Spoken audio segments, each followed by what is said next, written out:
hablamos de narcoterroristas, los primeros que salen en esa lista son los gringos, ¿no?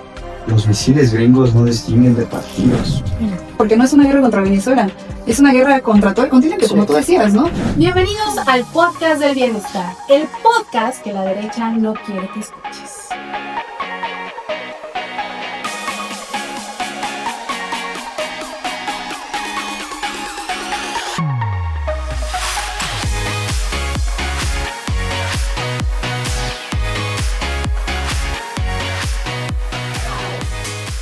Lagunes, y como cada lunes tenemos invitados expertos en los temas políticos más relevantes de la semana.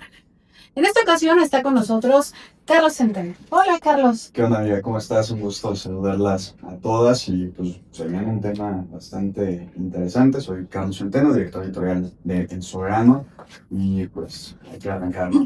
Claro que sí, Carlos. Gracias por venir otra vez con nosotros. Gracias. También está con nosotros Damaris Hoyos. Damaris, es tu primera vez con nosotros. Sí, muchas gracias por la invitación. Efectivamente, mi nombre es Damaris Hoyos, soy actualmente coordinadora de vinculación internacional del municipio de Abasolo, en el estado de Guanajuato. También dirijo una organización continental que se llama ISCRA y soy miembro activo de la Coordinadora Mexicana de Solidaridad con Venezuela desde hace un poco más de 10 años y militante mujer. Gracias por la invitación. Gracias, Damaris. Y tenemos a una amiga muy especial del podcast, Mariel Zapata. Muchas gracias, querida Jimena, un placer estar acá con ustedes. Muy feliz de que hoy podamos hablar de temas tan importantes, históricos, que están marcando nuestro hoy, nuestra vida y nuestra militancia. Como compañeras y compañeros de izquierda, yo soy una mujer joven, feminista, de izquierda, con el corazón muy rojo y la sangre también. Un placer estar acá. Pues bueno, tenemos invitados expertos en un tema que ha sacudido el mundo. La captura de Nicolás Maduro este 3 de enero conmocionó a todos los países y pues quisiera saber su opinión al respecto en esta operación llamada por las fuerzas estadounidenses Operación Resolución Absoluta, en donde capturan al presidente de Venezuela. ¿Es ilegal? ¿Cómo fue esta captura? ¿Qué nos puedes decir, Carlos? No, pues para empezar creo que no es una captura, fue y debe ser reconocido como un secuestro, eso es lo que sucedió, y donde desafortunadamente perdieron la vida más de 100 civiles. También perdió la vida gente del equipo de seguridad del presidente Nicolás Maduro, pero pues creo que también las bajas que se sufren más pues son las de gente inocente, ¿no? Y vemos que es el mismo método que ha replicado Estados Unidos en distintos países, no solo en América Latina, sino en Medio Oriente, ¿no? Que es donde tenemos como también más arraigado ver estas imágenes donde llegan misiles, donde vemos a los Marines o vemos al ejército estadounidense acribillando a gente inocente o tratando de desestabilizar países para, pues, claro, llevar a cabo su plan de extracción de recursos, ¿no? De robar, saquear recursos, saquear naciones, y eso es lo que estamos viendo. Claro, te plantean desde antes, desde años antes, ni siquiera meses, desde años antes una narrativa en donde ponen a Maduro como si fuera un vil tirano o un dictador, cuando realmente no han hecho nada en contra de, por ejemplo, Kim Jong-un, que tampoco lo debería yo considerar dictador. Allá resolvieron sus problemas en Corea del Norte, pero ¿qué es lo que pasa allá? ¿Por qué allá no hay esa intervención, ¿no? Eso es algo pues, interesante de por qué, de ponerlo ahí, ¿no? Eso. Damaris, tú que estás muy cercana a esto, por ejemplo. Bueno, esta mañana nos dimos cita a una convocatoria en línea como parte de la Coordinadora Mexicana de Solidaridad con Venezuela. Algunas organizaciones y colectivos también somos miembros de la Internacional Antifascista, que es una convocatoria que ha estado haciendo, es un esfuerzo internacional que Venezuela ha estado haciendo en los últimos años. Hemos estado presencialmente ahí, incluso recorriendo varios de los territorios que fueron atacados en esta intervención. Y tuvimos esta convocatoria donde se dio cita el canciller Iván Gil y el vicecanciller para América Latina, Randall Peña, y habló Nicolás Ernesto, que es el hijo de Nicolás Maduro, y bueno, él nos narraba un poco cómo fue justamente este secuestro. Él narra que Nicolás y Cilia pues se encontraban en el Palacio de Miraflores descansando, y fue un avión el que comenzó a emitir ondas electromagnéticas. Eso es importante mencionarlo porque hay una narrativa de los medios de comunicación del imperio y de la derecha diciendo que hubo una alta traición dentro de los equipos de las Fuerzas Armadas, y es importante desmentir que esto no es verdad. Fue una operación muy bien diseñada, muy bien pensada, ya llevaban varios ensayos y mucho entrenamiento, con muchos meses de anticipación, y ya lo había estado denunciando Nicolás. Entonces, este avión que emite estas ondas electromagnéticas fue lo que impidió que incluso despegaran aviones cuando intentaron perseguirlos. Él narra que incluso se quedaron ciegos por un momento. Destruyeron con explosivos las puertas de madera del Palacio de Miraflores. De hecho, es uno de estos explosivos los que daña a Cilia. Si ustedes ven un poco también las denuncias, es que ella tuvo, me parece, una ruptura de costillas. Eso es importante decirlo porque, pues, como prisioneros de guerra también llegan con lesiones. Y bueno, esto fue un poco de lo que pasó. Pues como ustedes vieron en los medios de comunicación, pues tuvieron explosiones en fuertes militares.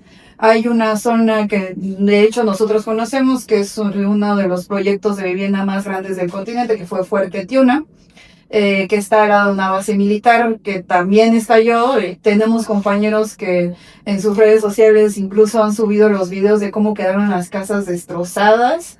Es impactante porque son cosas que no se difunden. Pareciera que fue un ataque exclusivamente a zonas militares, sino además de las bajas de las Fuerzas Armadas, también hubo bajas civiles. Eso es muy importante mencionarlo, porque ¿qué tal si varios de ellos pudieron ser opositores o no a Maduro? Eso no importa, ¿no? El ataque fue por igual, no fue selectivo. Entonces, un poco eso fue lo que pasó ese día. Ok, Mariana. Pues, como ya lo dijeron, sin duda fue un secuestro, sin duda fue una muestra más del imperio en decadencia de los Estados Unidos, en un acto de desesperación, en un acto directo ya con violencia, como siempre demostrando que lo que menos les importa es la vida de la gente, es el pueblo venezolano, el pueblo en general del mundo. Atacaron, sacaron por la fuerza, secuestraron al presidente electo de Venezuela y se lo llevaron a su país.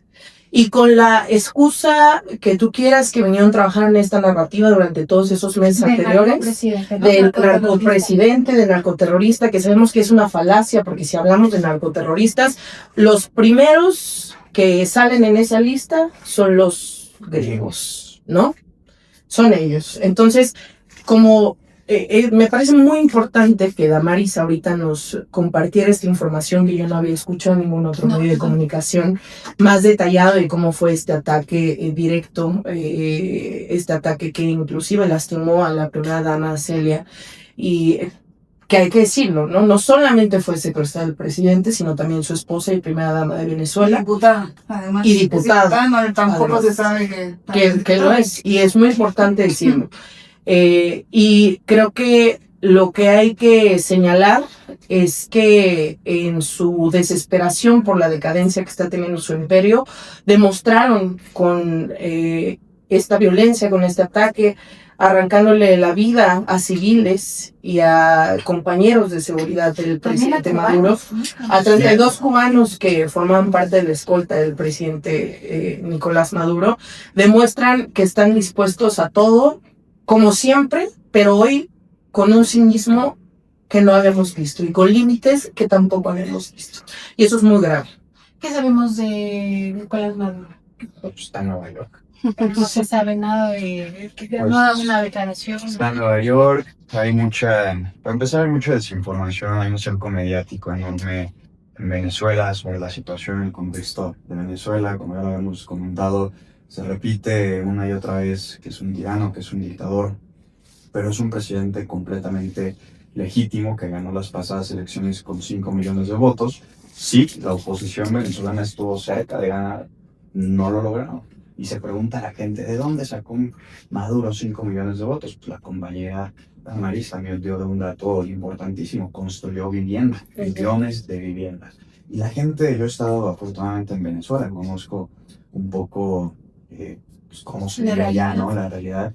Y tú te acercas con las personas respaldan un proyecto, no un perfil, no una persona, respaldan un proyecto de nación, como aquí lo estamos haciendo con la Cuarta Transformación. Allá están defendiendo la revolución bolivariana y me parece que es algo completamente legítimo, es completamente legítimo. Entonces creo democrático. Y democrático. Entonces también creo que la posición que toma Maduro en el sentido de preferir ser tomado, ser secuestrado antes de poner en riesgo a su pueblo, pues creo que también es algo digno de reconocer, ¿no? Saliendo de la primera combatiente, Cilia Flores, que pues es algo digno, es simplemente de reconocer, y creo que solito el imperio y toda su maquinaria de propaganda se les va acabando la narrativa. Ahorita vemos en redes sociales cómo Maduro ha ganado de alguna u otra forma pues cierta popularidad porque pues sí, el señor tiene carisma, ¿no? El presidente tiene carisma, se le ve en un video que en fechas de Navidad que se le acerca una familia, vive en Caracas. Y pues yo hasta comenté, ¿no? Qué extraño dictador, ¿no? Qué dictador tan tirano y tan extraño que hasta los niños se le acercan sin ningún problema. Entonces algo creo que no podríamos ver en Estados Unidos. No sé, yo les pregunto, ¿dejarían a un niño menor, a un infante cerca de Donald Trump? No. No, pues no, y menos con los Epstein Files, ¿no? Sí. Digo, el cártel de los soles no existe, sí, pero los documentos Epstein sí, ¿no? Exacto. Entonces, pues creo que se viene todo ahí un tema.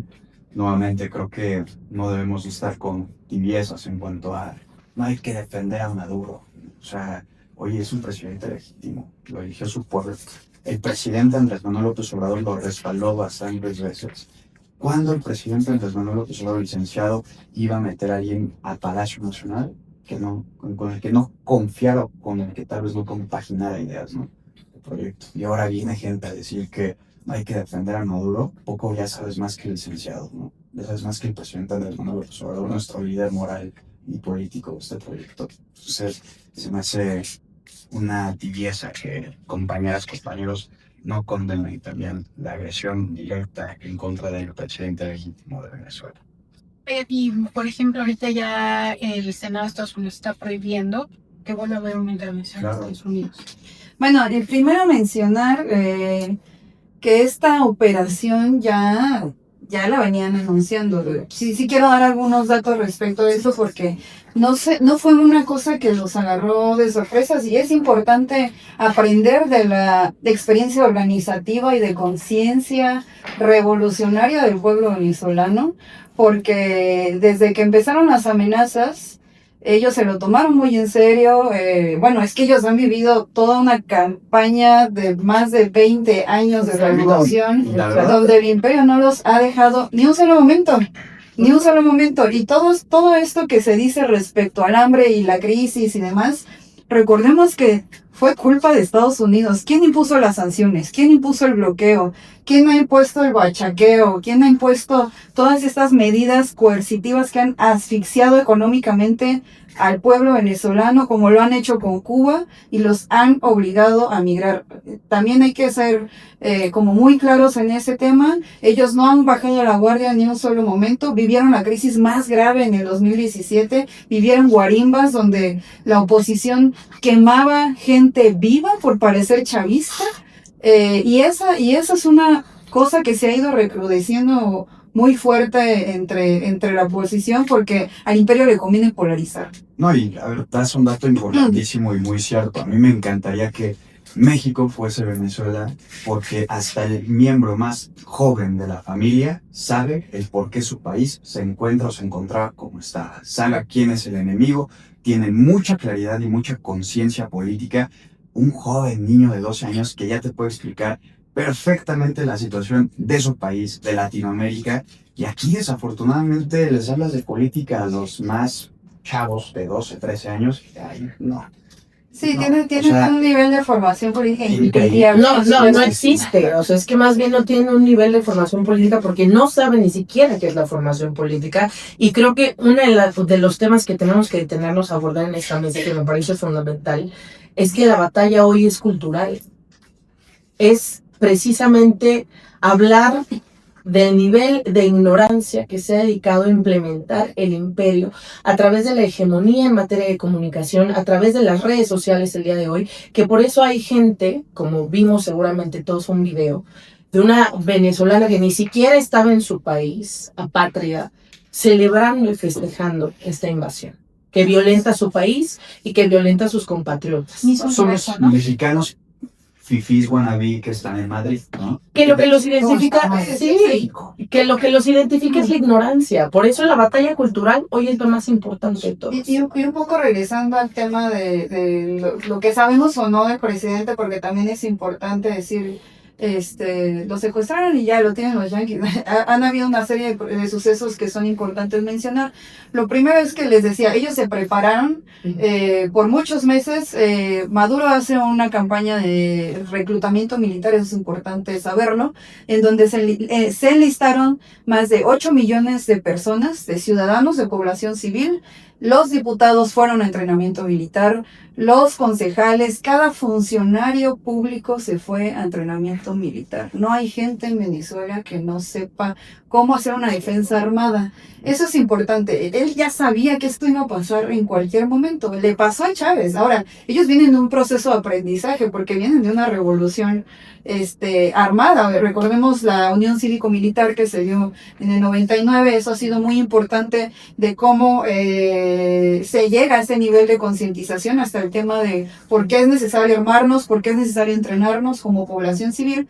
Y bueno, Chávez estuvo preso unos años y ese aprendizaje es el que a Maduro le sirvió para prepararse. Porque hay otra narrativa del imperio y es que Delcy lo traicionó y que entonces quería que se pactó con el imperio, con Estados Unidos, su secuestro. No fue así, completamente no fue así. Hoy en la mañana les decía que se tuvo esta reunión en la Internacional Antifascista y nos contaba Nicolás Ernesto que han sido muchas horas, muchos días de estar sentados planificando qué se iba a hacer en el caso de una invasión, cómo iban a responder, claro, cómo iban a actuar ante escenario ABC hasta el Z. Ellos ya estaban preparados, ya sabían qué iba a pasar en el caso de un secuestro de Nicolás. Tal vez lo que nos sorprendieron fueron las formas. Un ataque, ¿no? Claro. ¿Y qué van a hacer, no? Bueno, viene ya pasó la primera audiencia, donde recordemos que le piden presentarse a Nicolás, y eso fue un acto de heroísmo. Sí. Y entonces él le piden que se presente, que diga su nombre, y él dice, soy Nicolás Maduro Moros, presidente constitucional, electo, legítimo de Venezuela, y prisionero de guerra, ¿no? Entonces eso es muy importante porque en esta operación solamente estaba planeado que únicamente se llevaran al presidente. Y en un acto de valentía también y de solidaridad, sí, la primera combatiente y diputada Silvia Flores dice, yo me voy con él. Eso es muy importante. Sí, la verdad es que hasta se me fue la piel. Sí. Alguien que me hace sí, así. La segunda audiencia viene el 17 de marzo, hay que estar muy pendientes. Sí. Va a ser una jornada de mucha lucha, de mucha militancia, de mucha movilización en las calles, que no solamente le compete a los venezolanos. Y esto puede extenderse o no. Entonces, bueno, vamos a esperar qué es lo que pasa de aquí a la segunda audiencia. Ya están en algunas negociaciones. Hoy anunciaba, me parece que el ministro de Defensa, me parece, bueno, que ya hay en negociación algunos prisioneros que van a retornar a su país, algunos venezolanos y otros gringos. Entonces, ya tuvo una reunión incluso PDVSA en términos de el flujo comercial del petróleo, que esa es otra cosa importante de mencionar, porque Donald Trump impone narrativas y nosotros les creemos, ¿no? Entonces él dice que está negociando de 30 a 50 mil barriles, cuando ese flujo ya existía, o sea, perdón, pero ese flujo ya existía. Oigan, Ya había pero intercambio comercial petrolero de Venezuela con Estados Unidos, no es nada nuevo, no está logrando nada nuevo. Eso es importante aclararlo. lo que dices, Bueno, engañar a los bobos. ¿Sí? Su expertise, sin duda.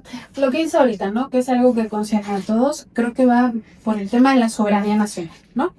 ¿Por qué se violó la soberanía de Venezuela?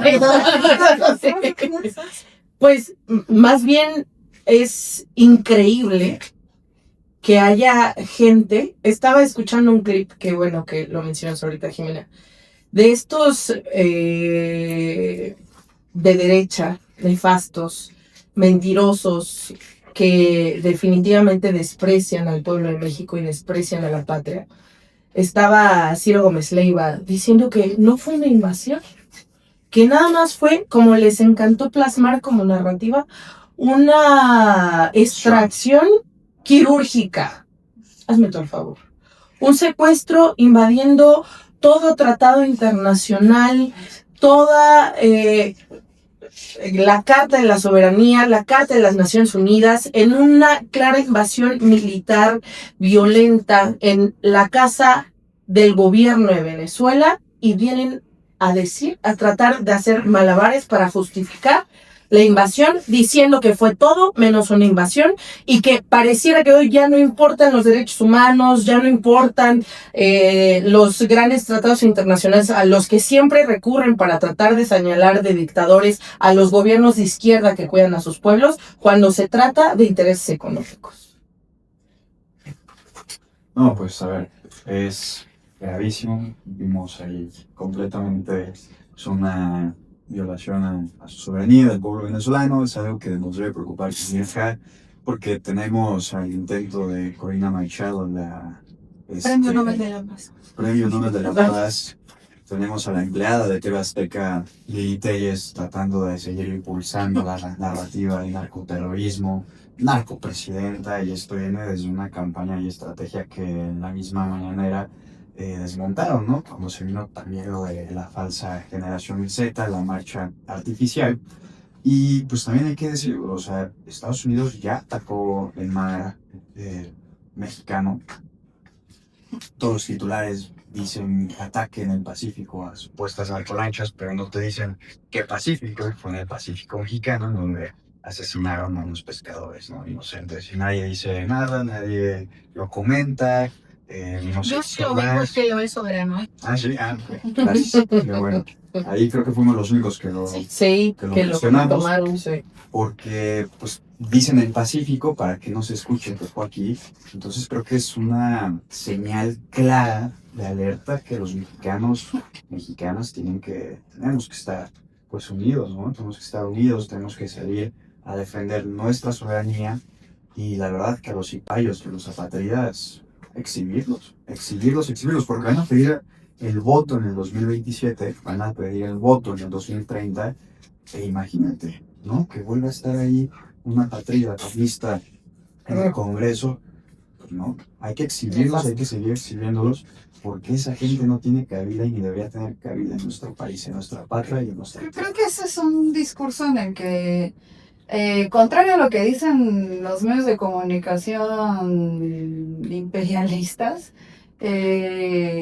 no hay un consenso entre la población mexicana ni latinoamericana en que consientan esta invasión. O sea, me parece que salían algunas encuestas, más del 60% están en contra, Sí. saben que es una invasión. O sea, perdón, pero nosotros como mexicanos venimos de creo que hemos sido el país más invadido por potencias imperiales en todo el continente. Hemos sufrido invasiones de franceses. Bueno, la mitad de nuestro territorio se lo llevó a Estados Unidos, ¿no? Históricamente, de Francia, o sea, de los imperios en general, somos el país en Latinoamérica que ha sufrido más invasiones, y eso claro que se queda en la memoria histórica de la gente. Entonces no hay un consenso respecto a eso. La gente está enojada.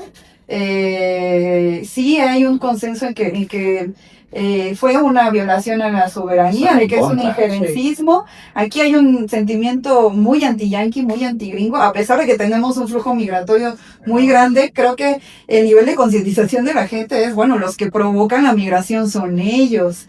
Entonces, primero, ¿por qué hubo una violación a la soberanía? Porque ellos tuvieron elecciones democráticas el año pasado, donde además recordemos que el chavismo ha tenido un flujo electoral muy, muy importante, y eso responde a las crisis, y eso responde al nivel de asfixia que yo les comentaba, de asfixia económica y política que ha hecho Estados Unidos. El proceso electoral en Venezuela el voto es electrónico. Sí, a eso iba. Entonces, que aquí en México estamos retrasados, ¿no? No, tuvieron más del 60% de participación de la población, y eso es histórico porque venían de un proceso de desgaste muy complicado, de recuperación de la economía. La economía ha ido creciendo, es el país que más ha ido creciendo económicamente. No lo decimos nosotros los chairos, lo dice la CEPAL. Sí. Lo dicen los organismos internacionales a los que les encanta estar citando. Entonces, claro, el voto electrónico es muy importante recalcarlo porque es un modelo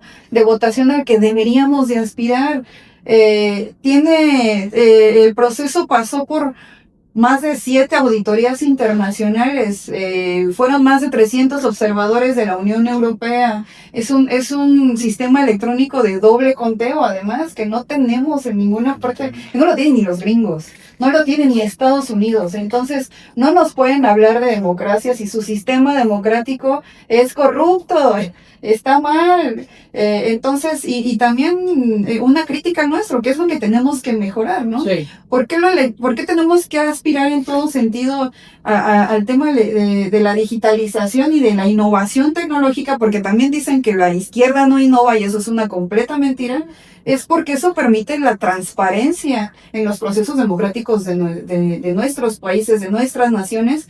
Y entonces, pues claro que es una violación a la soberanía, porque ya venía amenazándolo, y al principio decíamos, el señor Naranja, ¿no? Qué chistoso es de que va a invadir, y lo hizo, ¿no? Y entonces amenazó y Colombia, nada. y ya amenazó a nuestra presidenta, sí. Y eso nos debería preocupar y aterrar a todos, pero más que nada, organizar.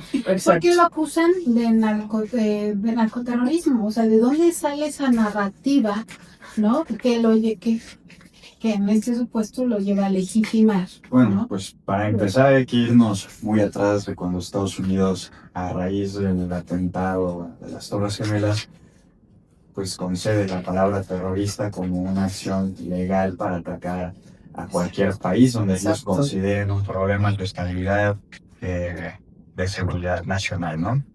Ahora, pues como sabemos muy bien, en América Latina no tenemos organizaciones terroristas, pues toman el narcotráfico como eso, ¿no? Lo empiezan a nombrar legalmente en su país como organizaciones terroristas por pues, lo que generan. Pero pues, también es algo súper hipócrita. Sabemos más que bien que más del 75% de las armas que tiene el crimen organizado en México, en nuestro país, provienen de proveedores de Estados Unidos, el gran país y de Ucrania, armamentista en todo el mundo. Y quienes son los principales consumidores son los gringos. O sea, creo que más bien ellos ya lo ven como un tema de salud, no para mejorar a la población y al ciudadano americano, no, porque sí saben que si no los empiezas a satisfacer de esas drogas, pues vas a tener un problema todavía de salud mayor, ¿no? Imagínate que dejas de surtirles realmente droga a Estados Unidos. Tu población se vuelve loca, porque tienes un gran porcentaje de gente que se mete tontería y media. Pues para aguantar las guerras en las que se la pasa su gobierno enviando también a las poblaciones. Y eso también es otro comentario importantísimo, porque a ver, destinan millones y millones y millones de dólares en guerras, no solo de Estados Unidos, ya también lo comentó la compañera Damaris, en Ucrania. Claro. O sea, el recurso para la guerra parece interminable, pero cuando se trata de ponerle comida a un pobre, a alguien que está desprotegido en Estados Unidos, mira, se hacen de la vista gorda. Y esa es una crítica a cualquier gobierno, tanto demócrata como republicano. Pues a raíz de eso, y con esa narrativa, pues tumbas a 3 importantes países progresistas actualmente de América Latina. Sí, por eso se nos Venezuela, preguntó, Colombia y desafortunadamente México. ¿qué es lo que quería que nos comentaran, Sí, no? claro, o sea, es una línea discursiva bajo la cual Trump además pretende ganar legitimidad, ¿no? O sea, es otra vez Estados Unidos intentando mostrarse como el salvador del mundo. Yo estoy luchando contra los narcoterroristas, cuando bien sabemos que el narcotráfico se creó en Estados Unidos, fue un experimento de la CIA. De la DEA. De la DEA, o sea, ha sido el laboratorio del narcotráfico. Entonces ellos los financian, los proveen de armas, y no hay que olvidar a Israel de esta ecuación, Sí. porque Israel juega un papel muy importante en toda la industria de armamento del mundo, junto con Estados Unidos. ¿Y cuántas sanciones tienen? ¿Cuántos bloqueos económicos? Ahora es como muy interesante cómo a partir de los posicionamientos que se han tenido en los organismos internacionales, hoy Trump anuncia que los va a abandonar. Exacto. Entonces, no le importa, o sea, van a abandonar la cumbre climática, él ya lo venía anunciando. O sea, lo importante es que Trump no ha mentido sobre lo que dice que va a hacer, como lo venían haciendo los presidentes anteriores, ¿no? Cada cosa que ha anunciado lo ha venido haciendo. En eso sí le podemos dar crédito. Dar crédito, Sí, ¿no? es un Entonces, cínico. el tema del terrorismo ha sido como la narrativa bajo la cual se excusa para portarse o para hacerse ver como el salvador del mundo. Bueno, amenazó a Colombia y el presidente Petro, hay que escuchar también las declaraciones del presidente Petro que han sido muy importantes. Ayer se convoca a una movilización nacional masiva en todas las plazas públicas y lo que dice es importante, ¿no? Estados Unidos dice que van a invadir Colombia por narcoterroristas, ¿no? Cuando ellos son el gobierno que ha emprendido más la lucha contra el crimen organizado, disolvieron una cantidad importante de narcolaboratorios que no existen en Venezuela.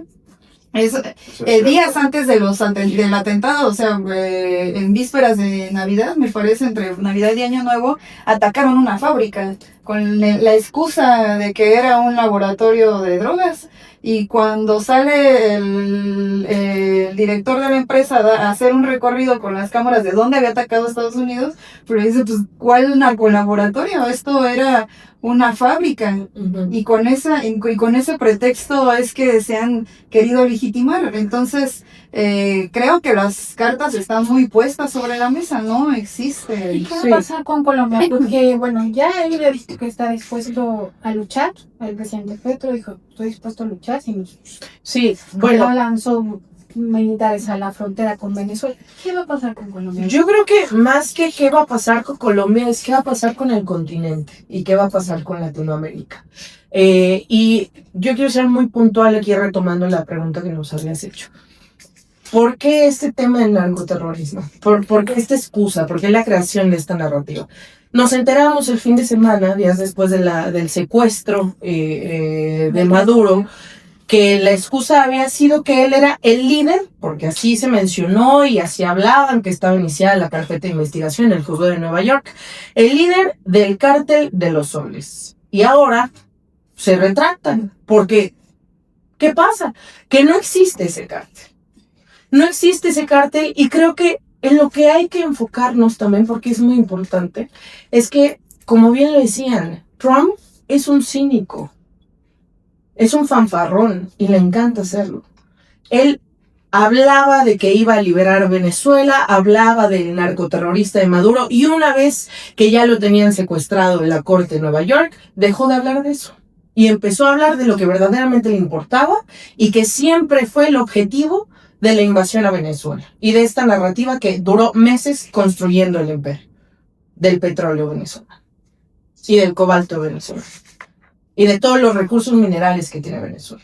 Entonces, yo creo que no es qué va a pasar con Colombia, es qué va a pasar con Latinoamérica, es qué vamos a hacer. O sea, no creo que tengamos que esperar, al contrario, es una urgencia organizarnos, movilizarnos, concientizarnos e, insisto, dar la batalla de la narrativa. Porque si bien aquí en México tenemos hoy una un arma enorme que nos dejó el licenciado Andrés Manuel López Obrador con la revolución de las conciencias, tenemos que seguir informando a los más jóvenes, porque hoy a lo que tenemos que apelar y la lucha es por el sentido común de la gente, porque no es posible que estos últimos años hayamos estado viendo en tiempo real un genocidio, matanzas de niñas y niños en Gaza, el asesinato y el exterminio entero de un pueblo, y que hoy lo tengamos normalizado. Sí, como, pues sí, ¿y qué va a pasar con esos niños, no? Claro, ya pasó. Israel, Netanyahu, ese asesino de primera descarado,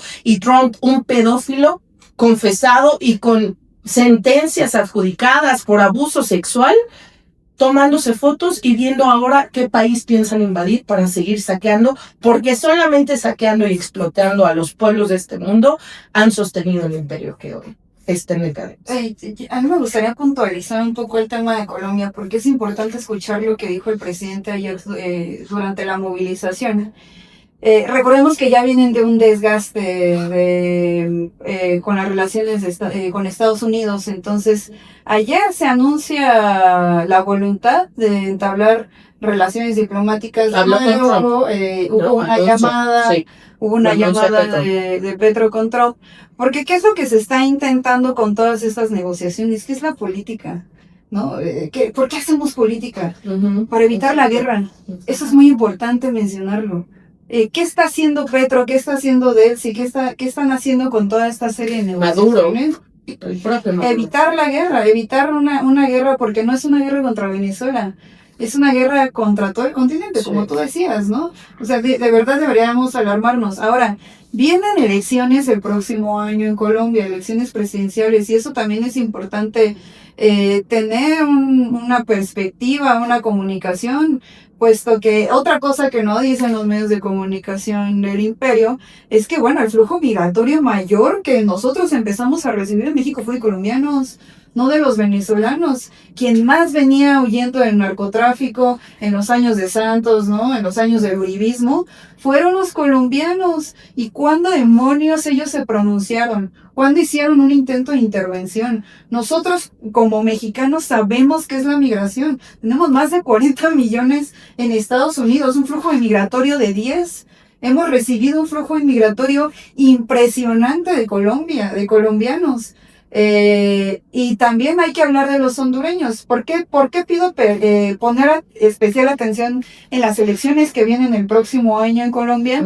Porque con un tuit, Donald Trump en las elecciones de Honduras impuso un candidato de la ultraderecha cuyo expresidente fue enjuiciado en Estados Unidos por narcotráfico y Trump lo indultó. Indultaron a Juan Orlando Hernández. Era un dictador, era un verdadero dictador. Nosotros conocemos a los compañeros del Partido Libre, los que vienen de las luchas y los movimientos sociales, cuánta cantidad de asesinados no tuvieron la gente de la izquierda por defender su democracia. Honduras ya lo sabe, vivieron un golpe de Estado. Tuvieron que sacar a Mel Zelaya de su casa en pijama, en un helicóptero a Nicaragua. ¿Quién dijo algo de eso? ¿Cuándo se pronunciaron los organismos internacionales respecto a esa injerencia de Estados Unidos? Ahora van a vivir otro dictador que es Asfura, que ganó con un fraude electoral, que además ya se ha denunciado en órganos internacionales, que han levantado la voz. ¿Y por qué no le dieron el mismo foco mediático a Honduras que le están dando a Venezuela cuando tienen un narcoterrorista y un dictador indultado que va a regresar a apresar a todos nuestros compañeros y a perseguir políticamente a la izquierda que intentaba instaurar un socialismo democrático en Honduras? Eso es muy importante, porque recordemos que las caravanas de migrantes, ustedes sí se van a acordar de las caravanas de migrantes, porque tuvimos dos muy fuertes, y fueron de hondureños huyendo de su país, y fue durante el gobierno de Juan Orlando Hernández. No hemos tenido así el mismo flujo migratorio de Venezuela, y el flujo migratorio venezolano se explica de otras formas, se explica por otras formas. Nosotros tuvimos un flujo migratorio muy fuerte sin bloqueo económico, sin sanciones, y también lo tuvo Honduras. sin bloqueo, sin sanciones. ¿Por qué tuvimos 2 caravanas migrantes? Porque había una dictadura. ¿Y quién lo llamó como tal? ¿Quién lo llamó dictadura? Eso es importante, tener memoria histórica, solidarizarnos también con el pueblo centroamericano, al que nunca volvemos a ver, del que nunca sabemos cómo interactúa, cuál es su política, qué está pasando, porque ellos, bueno, son nuestros vecinos, los tenemos abajito, y no hay una interlocución con ellos, pero sí hay un foco mediático muy fuerte contra Venezuela. ¿Por qué? Pues por los recursos, por el petróleo, porque es la reserva petrolera más grande del mundo. Oiga, ¿y qué va a pasar? Ahora, tú nos dices que están preparados los venezolanos, ¿no? En este panorama, ¿cómo está viendo ahorita un venezolano? Dame, ya que nos... ¿Cómo está? Quiero aprovechar. ¿Cómo está viendo ahorita un venezolano? ¿No? Viene la reunión, Ya que están, ya que se enteran, ¿no? Que está pasando esto, ¿cómo está viendo ahorita un venezolano? O sea, ¿cómo se está preparando? Si todos ellos tienen ya preparación militar, ¿qué va a pasar? Bueno, ellos han hecho una labor muy importante. Primero, resaltar que para construirse como una nación soberana, que no dependa, porque algo que les pegó muy fuerte a los venezolanos durante la crisis más aguda que tuvieron en 2017 fue que importaban más de lo que producían, ¿no? Entonces tenían un nivel de dependencia muy fuerte como nosotros lo tenemos de Estados Unidos. Entonces, este proceso de garantizar la soberanía y que nosotros lo estamos intentando hacer y que habría que aprender mucho de ellos, porque lo han hecho en un tiempo récord, es garantizar. Mientras estábamos aquí, Trump acaba de anunciar que va a comenzar a atacar en tierra aquí en México. Sí. Yo vengo diciéndolo hace mucho tiempo y ya entramos a un periodo de guerra. Sí. Hay que asumirlo como tal. Estamos en un periodo de guerra. Y bueno, a lo que voy es, aprendamos de las guerras pasadas, ¿no? Que hemos vivido en la historia mundial. Ellos garantizaron el 100% de la producción de lo que consumen, de los alimentos, de maquinaria, de equipo. Mucho de eso ha tenido que ver Rusia, mucho de eso ha tenido que ver Irán. Irán en tiempos de la crisis también fue un gran país que incluso les apoyó con la exportación de medicamentos. Entonces, aquí está llamada a la población. Primero están viviendo movilizaciones todos los días. Todos los días están movilizados en las calles, cada núcleo, cada base, y lo han dicho los propios defensores del imperio. Hay un tipo que se llama Mario Vallejo, y yo lo leía, que obviamente es un tipo de derecha, con un análisis de derecha, pero creo que ellos ya tienen una visión de lo que está pasando ahí, y es que evidentemente podrán haber secuestrado al presidente y a la primera combatiente, pero no tienen control sobre el país. Sí, no. ¿Y qué te permite que Estados Unidos no tenga control sobre un país? La movilización popular. El que la historia de un país no dependa de una sola persona, sino que sea el pueblo organizado en cada comuna. Ellos tienen un proceso de construcción de un estado comunal muy interesante, de que nosotros tendríamos que activarnos en el mismo sentido, la participación comunitaria en todas las esferas de la vida pública y política, y que en cada esfera de la producción que viven, las comunas han tenido un papel importantísimo porque han permitido la politización de la población, que se puedan activar en las calles más de 5.500 comunas a nivel nacional, y que, bueno, incluso al nivel más bajo de producción, que les garantiza que ellos puedan tener acceso a la alimentación, lo puedan hacer a través de la producción comunal. Entonces, valdría la pena echarle un ojo, porque mucho se critica o sea, ya todos se creen expertos en Venezuela, porque critican su modelo de democracia, porque el partido hegemónico, bueno, si quieren hacer críticas en serio, volvemos a ver el modelo comunal. El modelo comunal no está cooptado por el partido, es un proceso comunitario, popular, independiente, muy importante, muy interesante, que ha logrado nutrirse de organizaciones y de movimientos sociales, que han logrado incidir en la política pública, en cada esfera de la política y de la vida económica.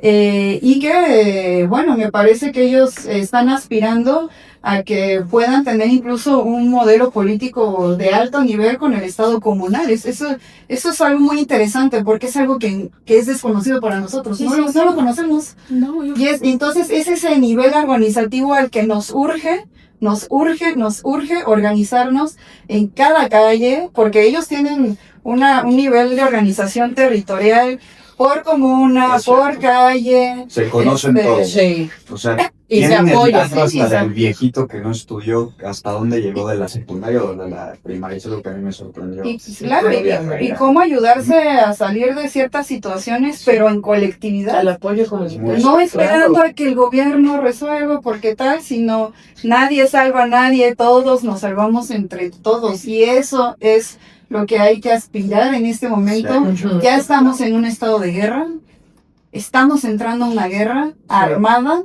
Sí. No es una amenaza, el señor Naranja no está jugando con nosotros y es importante tener la máxima conciencia política, la máxima organización, la máxima cohesión y también yo creo que algo muy importante que Y nos ojo. va a mover pues es el amor.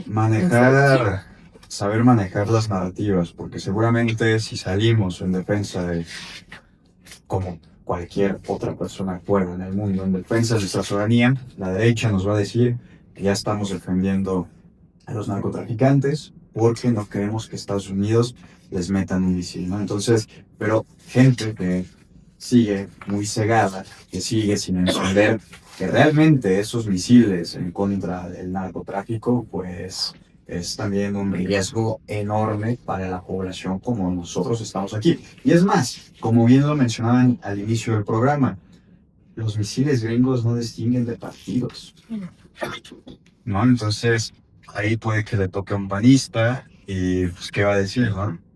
Pero es importantísimo tener clara la idea de saber manejar nosotros la narrativa y como lo dijo Mariana, nuestro movimiento se trata y se ha tratado toda la vida de la revolución Exacto. de las conciencias de manera pacífica y creo que esa es la línea, Sí. informar a la gente que no estamos defendiendo que Estados Unidos no le meta un misil a un narcotraficante, no.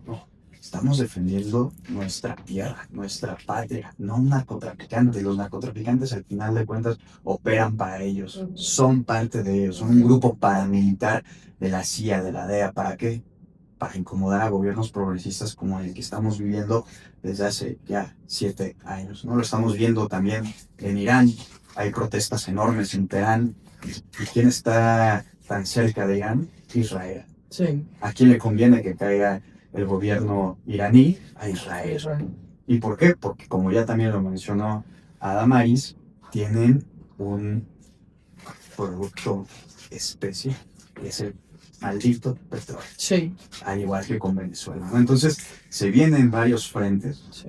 y que no solo como mexicanos, sino como latinoamericanos que somos, como lo mencionó el licenciado Andrés Manuel López Obrador en su tuit después del secuestro de Nicolás Maduro, que dijo, soy orgullosamente mexicano, pero también soy latinoamericano. Y no podemos callar ante estas injusticias en el mundo. Y pues que siga el sueño de Bolívar, una América Latina unida, Mira. fraterna y fuerte y fortalecida. Así es. Y yo nada más quiero mencionar que tan legítimo y respaldado por el pueblo venezolano es el actual gobierno, que Estados Unidos hizo tanto circo y faramalla con la vendepatrias de María Corina ni me acuerdo, Machado esa, para terminar poniendo y designando como presidenta de Venezuela a la vicepresidenta chavista, madurista de Delcy Rodríguez, ¿no? Solitos caen con las mentiras que crean en estas narrativas como excusas para invadir y saquear otros países. Oiga, ¿qué posición, ya para concluir, qué posición tendrán Rusia y China en este contexto latinoamericano? Pues creo que ambos países, pero creo que en primer lugar China tiene muchísimos intereses en Latinoamérica, especialmente en Venezuela. Entonces, pues los comunicados ahí están, la acción, creo que falta. Ayer hubo un conflicto por un buque petrolero que transportaba petróleo venezolano. Es como complicado explicar cómo ha sido el nivel de relaciones económicas de Venezuela en un proceso de bloqueo, porque evidentemente con el bloqueo tú no puedes transportar petróleo, exportar materias primas o lo que se les ocurra a cualquier parte del mundo como Venezuela, como país. Entonces tienen que hacer una triangulación. Y quienes les han ayudado a hacer esas triangulaciones, evidentemente, pues es China, es Rusia. Entonces, para quien diga que no se solidarizarían a partir de una guerra en el continente, está totalmente equivocado. Han venido haciéndolo muchos años. Quiero destacar especialmente con el veto que Brasil le impone a Venezuela en los BRICS, ¿no? Que fue además una tradición que ya no vale la pena retomar en este momento de verdad, pero sí fue importante porque eso no impidió que Venezuela cortara las relaciones o se pausaran con Rusia y con el resto de países miembros de los BRICS, sino todo lo contrario. Especialmente este año, y lo digo con conocimiento de causa porque hemos estado participando en esas relaciones, se ha fortalecido mucho las relaciones de Venezuela con Rusia en nivel de intercambio económico, de educación, de muchos intercambios estudiantiles y de juventudes. Acabábamos de estar justamente con la Dirección de Juventudes del PSU en Rusia, en Rusia, y en un foro de Venezuela-Rusia. Y bueno, ha sido un fortalecimiento muy importante de las relaciones diplomáticas, comerciales y de amistad con China y Rusia, tanto en Venezuela como a nivel continental, ¿no? Que es un poco lo que hemos tratado de empujar. Y entonces ayer que transportaban este buque petrolero el buque tenía una bandera rusa, era acompañado por un submarino ruso y lo intentaba asaltar Estados Unidos. Entonces, ¿para qué sirven todos estos tratados internacionales si Estados Unidos los va a violentar, ¿no? Si ya mostraron que se pueden robar buques petroleros, lo hicieron con uno de Venezuela, se robaron, sí, dos buques petroleros, se los robaron como todos, unos totales delincuentes. Que esos son. Y entonces, imagínense en qué nivel estamos donde, sí, ya no hay derecho, el derecho internacional, no, son un florero. Sí, la ONU es un florero, exactamente. Y eso no significa que no debemos apelar a la defensa del derecho internacional. Es muy importante. Sí va a haber un nivel importante de apoyo de Rusia y de China. No es que no lo exista en este momento, lo ha existido desde hace muchos años. Incluso, a ver, el entrenamiento militar que tiene Venezuela es con Rusia, ¿no? Principalmente. El que tenemos nosotros, lamentablemente, es con Estados Unidos y con Israel. Por eso el llamado a romper relaciones con ellos, por eso el llamado a incluso cambiar la educación militar.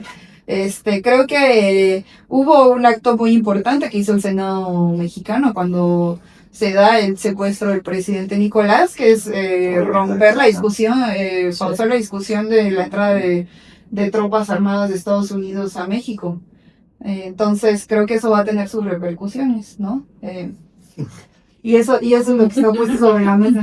Sí. No, pues yo estoy muy contenta de que estuvieran con nosotros.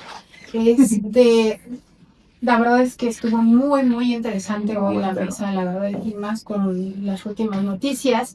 Quiero agradecerles que estén aquí, aprovechar este espacio para que informemos a las personas, ¿no? Estos puntos de vista, ¿no? Que poco están circulando en medios y en redes sociales. Entonces, muchas gracias por este programa. Gracias. ¿Podemos hacer un comentario final? Claro. Bueno, me parece pertinente. Yo vuelvo a insistir y con esto quiero cerrar, porque si bien hoy nuestro país tiene mucha presidenta de la República, tiene un movimiento social y un pueblo que la respalda. Hemos visto también otros desafortunados casos en países de Latinoamérica, en las últimas elecciones, como en Chile o como en Argentina, en Honduras, tristemente a causa y de origen por la intervención e injerencismo gringo, que ha ganado la derecha. Y a mí eso me parece muy preocupante.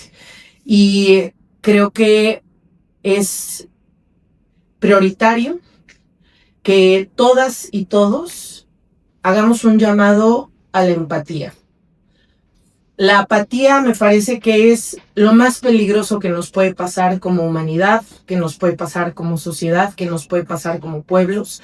Como bien ya se dijo en esta mesa, una cosa que distingue al pueblo venezolano y que hoy ha evitado que el conflicto escalara más es la organización y la conciencia y participación permanente del pueblo venezolano en las calles, respaldando a su gobierno, y lo tenemos que replicar en México. Tenemos que estar más unidos que nunca y, como bien también lo decía hace rato Damaris, el llamado a la empatía, a la solidaridad, a esos valores que hoy pareciera que se hacen a un lado cuando se trata de la ley del más fuerte, del abuso, de la violencia, que eso es lo que representan los Estados Unidos y lo que hoy representa su presidente enorgullecido con mucho cinismo. Están asesinando a sus propios ciudadanos. Asesinaron a una ciudadana de 37 años simplemente por estar cerca de una redada de la Gestapo gringa hoy, que es el ICE de Estados Unidos. Y en México tenemos una labor enorme, que es seguir concientizando al pueblo de México, romper todas barreras, utilizar las redes sociales y hacer un llamado al amor. Muchas gracias. Muy bien, Marta. Muy bien.